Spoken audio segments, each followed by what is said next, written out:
Insellmulkom u nilqawkom għal programm ieħor ta' etimoloġija, il-programm fejn nozzu f'nisel il-kliem biex nifhmu aħjar l-istorja tiegħu. Fil-programm tal-lum se nagħtu titwila lejn l-etimoloġija tal-verb irregolari ħa. Qatt irrealizzajtu kemm il-tifsira differenti għandu dan il-verb? Fl-ewwel parti tal-programm, Dwayne Ellul se jagħtina ftit eżempji ħelwin u popolari ta' dan il-verb, waqt li fit-tieni parti tal-programm jixħet l-attenzjoni fuq l-etimoloġija tiegħu u jaqsam ukoll magħna kurzitajiet interessanti dwar ħoss li ġieli jinstema' u ġieli le fih dan il-familja ta' kliem marbuta ma' dan il-verb. L-aktar tifsira komuni ta' dan il-verb hija assoċjata ma' meta xi ħadd jieħu xi ħaġa. Ngħidu aħna tieħu bela te jew tieħu żewġ pastizzi. Bl-Ingliż għandu t-tifsira ta' to take. Meta wieħed jieqaf u jaħseb ftit, jirrealizza kemm hu popolari dan il-verb. Tista' tieħu l-ewwel jew it-tieni post f'kompetizzjoni. Tista' tieħu jumejn sikk jekk tkun ma tiflaħx. Tista' tieħu tmexxija f'idejk jekk ġejt elett bħala kap ta' partit jew għaqda. U tista' wkoll tieħu sem f'xi pantomima jew reċta tal-miliet. Jekk ikollok bżonn issabar ma' xi ħadd, trid tieħu paċenzja bih, speċjalment jekk tkun ħadd xi kedda jew battikata tajba. Tista' wkoll tieħu fastidju jekk xi ħadd joffendilek is-sentimenti tiegħek, jew toħodha ma' xi ħadd jekk tilletika u targumenta miegħu. Iżda mbagħad, jekk tagħmlu paċi, tistgħu tgħidu li ħadtu bidejn xulxin. U laqgħet insemmu l-argumenti. Meta ma tieħux palju ma' xi ħadd, tispiċċa ma tirraġunax miegħu għax tiegħu biss tkun tajjeb u minn għalih li dejjem ikollu raġun. U xi ngħidu għal meta persuna tajt l-istess diskors eżatt bħal dak li tkun se tlissen int. F'dak il-każ, ngħidu li jkun ħadielek minn ħalqek. Jekk inti dilettant tal-fotografija, żgur li tħobb tieħu r-ritratti. Iżda jekk tmur l-isptar għall-arrieda, jaf ikollhom bżonn jaħdulek X-ray. Jekk ir-riżultat ma jkunx sabiħ, jaf tieħu qata'. U jekk l-affarijiet tkun serja mhux ħażin, ma tagħmilx ħażin li tieħu parir differenti. Jekk is-sitwazzjoni tibda taqliblek għall-aħjar, tibda tieħu r-ruħ.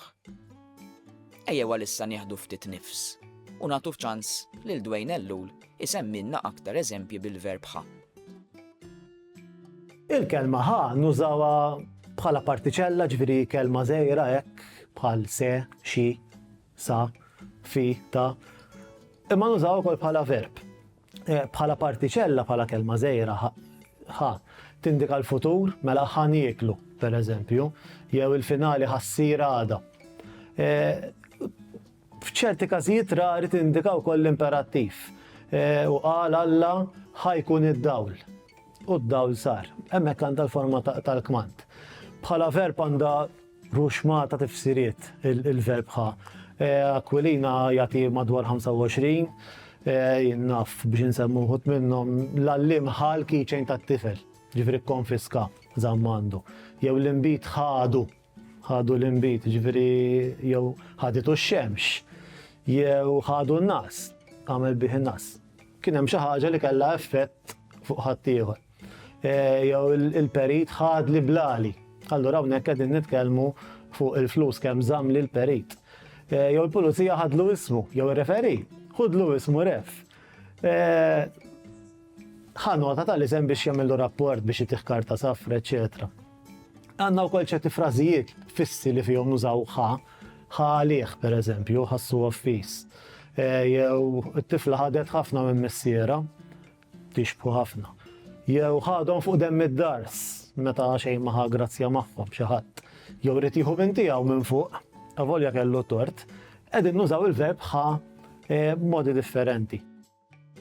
Qabel naraw ftit x'inhi l-etimoloġija tal-verb ħa u naqtaw il-kurżità dwar min dari kien juża wkoll il-verb fl-imperattiv ħut, imlisna bit-te imma tinkiteb bid-de, nixtieq inkompli nagħtikom aktar eżempji tal-verb ħa, imma din id-darba b'tifsiriet differenti.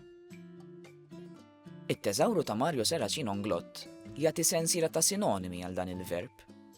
Ħakem, seraq, ġarr, giref, dabbar, wassal, akkumpanja, irċieva, aċċetta, ala, akkwista, daħħal, kiel, daq, xorob, imbokka u ħafna aktar.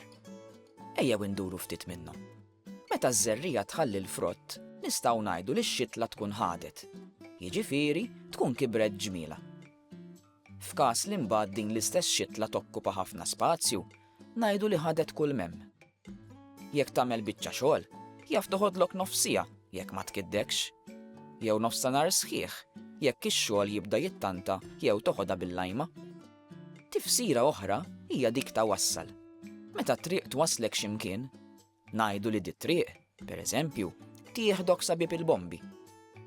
Jekk tieħu triq boħra, tispiċċa ttawwal jew titlef l-orjentament. Waqt li jekk is-suq mingħajr ma tkun taf fejn sejjer, tispiċċa terħila għalfejn jieħdok ir-riħ. U laqgħet insemmu r-riħ. M'għandniex għalfejn naħduha bi kbira jekk malli tibda risq għax-xitwa nieħdu xi riħ jew tixriba papali. Bit-tifsira ta' akwista, wieħed jista' jiżżewweġ u jieħu lil xi ħadd b'żewġu jew b'martu. Jekk min-naħa l-oħra jitlef ftit is-sens ta' smigħ, ngħidu aħna minn widintu x-xellugija, tisma' lil min jgħid li ma tantx jieħu, u allura ikollok tirrepeti jew tajjat aktar. Fl-isport, il-verb ħa tisimgħu spiss mal-kelma falz, jew aħjar dak li bl-Ingliż jissejjaħ spin. Jiġifieri, meta l-ballun jew il-boċċa iddur skont il-moviment li tkun tixtieq. Fit-table tennis, fil-futbol jew fl-snooker, tisma' spiss min jgħid li ħal falz. Jiġifieri li l-falz li xtaq iħaddem lil ballun jew lil boċċa ikun ħadem sew. Fil-futbol tista' wkoll pereżempju tieħu l-ewwel jew it-tieni lasta. Jiġifieri tgħassess u tippożizzjona ruħek lejn l-eqreb jew l-ibgħat naħa tal-lasta meta tiddefendi corner. Tifsir oħra popolari tal-verb ħa nassoċjawha mal-uġigħ. Ngħidu aħna xi ħadd li jkun ħajdu mal-biba tal-karozza, b'konsegwenza li jigref, joqros u jweġġa' idu. Min-naħa l-oħra, jekk issaqsi lil xi ħadd għal prezz ta' xi karozza jew mutur, tista' ssaqsih kemm ħadd dik il-karozza. Tlaqna nkomplu nisimgħu lil Dwayne Ellul, joħodna bil-kelma tajba u jispjegalna aktar dwar l-oriġini tal-verb ħa. Imma x'inhi l-etimoloġija ta' dan il-verb ħa? Jekk nibdew nippruvaw naraw x'inhu l-erq tiegħu diġà ħanaraw li huwa partikolari dan il-verb. Ġifieri hekk għandek verbi bħal rebaħ. Il-konsonanti tal-erq tiegħu qegħdin jidhru kollha. Rebaħ, rebħ, għamel, għajn mel, reġa', reġa' għajn, fehem, f akka m. U fil-każ ta' ħa għandna konsonanti waħda biss li qed tidher li hija l-ħ. U għalhekk ngħidu li huwa verb irregolari. Issa, ħanittawlu ftit mill-viċin iktar, ma nifux fl-erq. U ninsew ftit il-kidba u nifukaw ftit fuq x'qed nisimgħu.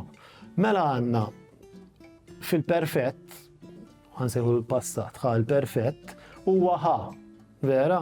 Imma hija ħadet, aħna ħadna, jew li ħadni, hemmhekk deret konsonanti oħra, id-d. Anka fl-imperfett jiena nieħu, imma mbagħad ngħidu aħna nieħdu, reġgħet instemmet id-d. Intom tieħdu, huma jieħdu, u l-istess jiġri fil-kmand. Fis-singular hu, inti hu, imma fil-plural intom ħudu. Mela hemmhekk għandna dik id-d li daqqa tidher u daqqa le. Imma dik id-d allura minn fejn inqalet. L-etimoloġija tal-verb ħa ġejja hija qarbija u ġejja mill-verb aħada, aħada. To take something from someone. Mela allura fl-arbi hemm tliet konsonanti tal-erq. A, alif bil-ħamża, ħ, ħ ħarxa, dha. A, ħa, dha. Mela għandek l-alif bil-ħamża li taqa' dejjem fil-Malti. Il-ħa tidher dejjem mela minn dawn it-tliet konsonanti Arab sewwa il-q taqa'. Il-ħ tidher dejjem u d-da, id-da, aħadha, daqqa tidher u daqqa let, tħobb tilab ftit noli din. Imma melux tatna sorpriża sabiħa. Dak hemm il-programm li jismu Seħer il-Malti tal-Professur Manuel Mifsud u Thomas Paċ jagħmlu fuq ir-radju. U ċempel semmija ta' 85 sena minn Ħażebbuġ. Li tgħid li meta din kellha xi 8 snin kienet tisma' lill-bejjija tal-ħaxix. Żebbuġija wkoll fiċ-ċentru fil-qalba ta' Ħażebbuġ. Titkellem ma' omma u din l-omma kienet tgħidilha ħut, ara kemm hu sabiħ it-tadam. Ħut. U s-semmija tiftakar li bħala tifla kienet titħaq biha għaliex nimmaġina tgħid din lil-lom mhix qed tipprova tbiħħilha ħut jew ħaxix. Imma hawnhekk għandna każ fejn qed reġgħet faċċata għal ftit mumenti f'hom din il-bejja tal-ħaxix. Id-d tal-erq fl-arbi. Biss din id-d ġarrab bidla fil-ħoss, biss ngħidu l-assimilazzjoni, u ssir tinstema' t. Tiġri spiss din għandek pereżempju kelma dud li ma tgħidix dud tgħidha dut. Id-d tal-aħħar tinstema' t. Jew il-plural ta' ħadd, Sunday, li tiġi ħdud tinkiteb bid-d imma tinstema' t. U l-istess għandna hawnhekk il-bejjija qed tgħid ħut. Imma fir-realtà qed tgħid ħud, ħud, bħalma ngħidu ħudni. Mela hemmhekk reġgħet faċċat id-d tal-erq fl-arbi li minħabba li qiegħda fl-aħħar nett tal-kelma ġrara bħal d ta' dud. U allura qed tinstema' t. Din il-kelma ħud minflok ħ hija reġistrata fir-regoli per la lingwa Maltese ta' Teżan. Ġifieri din nitkellmu 1719. Imma sa meta din is-semmija kienet ta' tifla din il-forma kienet ta' preservata fil-Malti.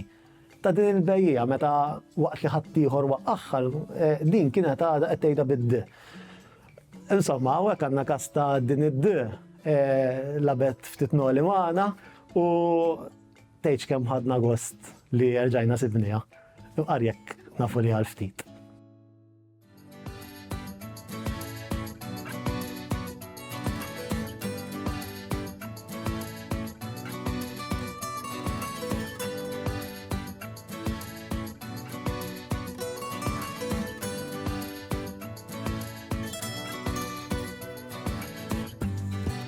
Tasbu bis-swit il-qronfon kif tbatti x-xemx sa